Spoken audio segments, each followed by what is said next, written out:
possible Merci, pour que merci. je les informe de la situation Merci. La parole est à monsieur Jean-Christophe Fromentin.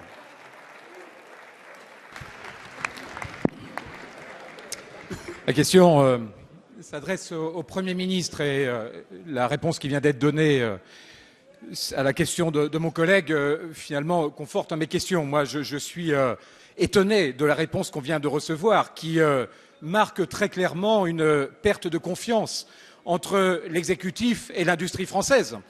Avoir des propos tels que le ministre de l'économie vient de l'avoir montre que la connexion naturelle, pas contractuelle, naturelle, qui devrait avoir entre nos industriels et le gouvernement n'existe pas, voire n'existe plus.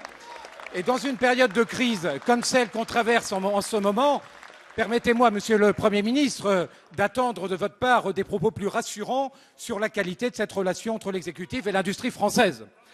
La question qui portait pour ma part sur Alstom également, Madame, à vous interroger sur le fond. Il y a 3 directions possibles, en fin de compte, en ce qui concerne notre politique industrielle.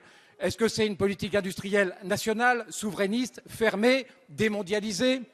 Est-ce que c'est une politique industrielle, comme la préconise Pascal Lamy, globalisée, où on reconstitue des chaînes de valeur ouvertes sur le monde pour que chaque pays soit positionné au mieux de son attractivité industrielle? Et donc la question est, quelle est la politique d'attractivité industrielle que la France doit avoir?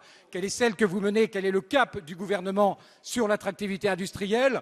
Et la 3e solution, celle qu'a évoqué un de nos collègues tout à l'heure, c'est est-ce qu'il y a une volonté, surtout à la veille d'un scrutin européen, d'aller dans le sens d'une grande politique industrielle européenne? Et là aussi, on peut s'interroger sur l'arbitrage qui est le vôtre ou la doctrine qui est la vôtre entre un principe plutôt mondialisé sur les chaînes de valeur, comme le préconise Pascal Lamy, qui irait plutôt, dans l'état des informations actuelles, vers General Electric, ou dans une stratégie plus européenne qui irait vers la stratégie Siemens. Voilà, je crois que là, on a besoin de réponses de fond sur un sujet comme celui-ci.